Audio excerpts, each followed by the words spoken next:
This is Majinoni, and here's another episode of Know Your Marvel History.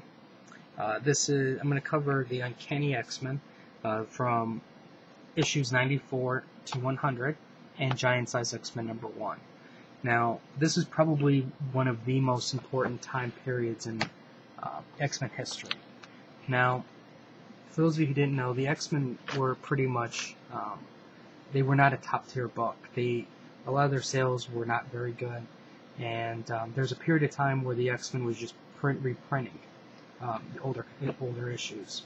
Now, it wasn't until Chris Claremont and Dave Cockrum got together, and what they did was they created the all-new, all-different Uncanny X-Men.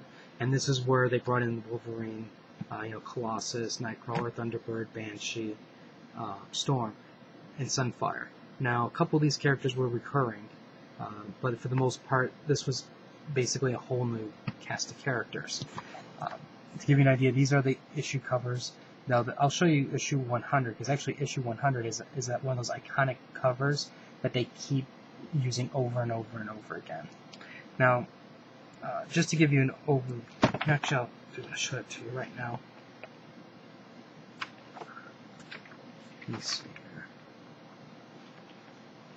And there's issue 100, where you have the old and the new on different sides with Professor X in the middle. Now, this issue here, basically, these issues here started off with, the original X-Men went to that island, and then, basically Scott was the only one that came back.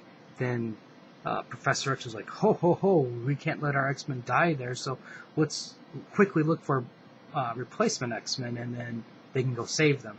And it was the quickest recruitment drive ever. They got a brand new team, and they sent them out.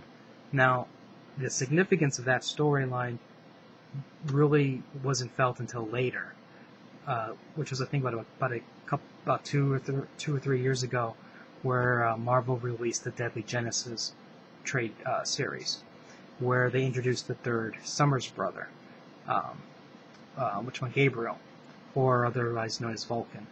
Now, the third Summers brother basically was left behind.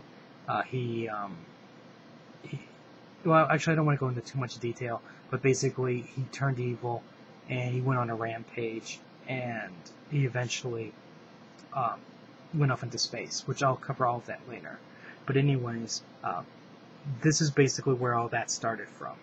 Now, from there, you get basically the split between the old X-Men and the new X-Men, and you get a pretty decent battle with the Sentinels.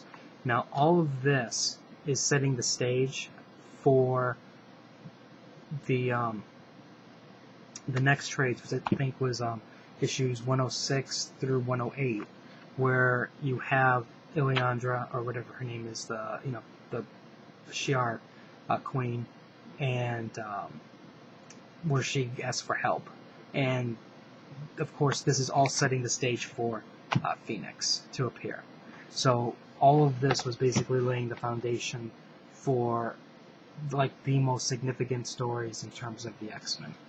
Now, if you look at the artwork, I mean, by today's standards, this stuff is not pretty at all. It's really bad by today's standards. But back then, Dave Cockrum, he was one of the one of the men who, really, I don't want to say he was a go-to guy, but, he basically would have been, like a Finch, a Lee, somebody who was, on the top. And he actually contributed a lot to comics. So back then, this was fantastic artwork. And it really, it was kind of, I'll admit it, when I read these old trades, they're really difficult for me to read just because, I'm so used to today's standards of art, and not just necessarily the way characters look, but the way the storytelling is, that sometimes it's difficult.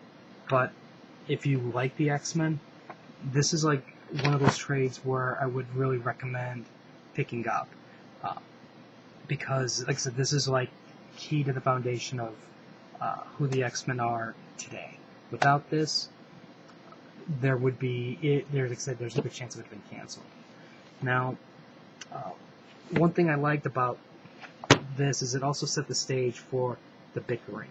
Now, sometimes I like bickering and sometimes I don't, but the way because these characters are just thrown together, they just bickered all the time. The basic, I don't want to say all of them bickered, but, you had Wolverine, who doesn't like authority.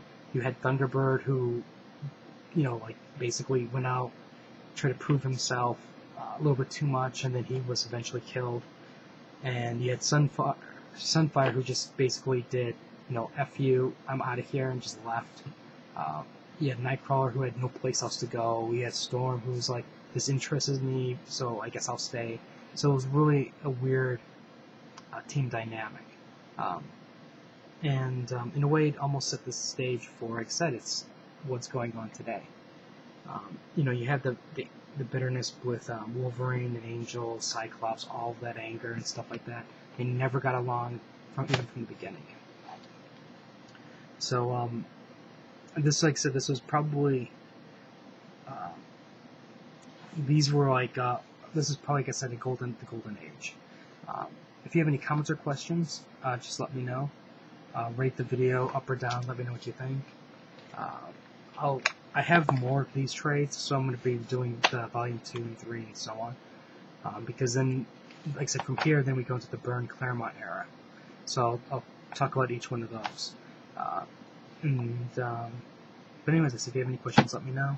And I guess that's it for today.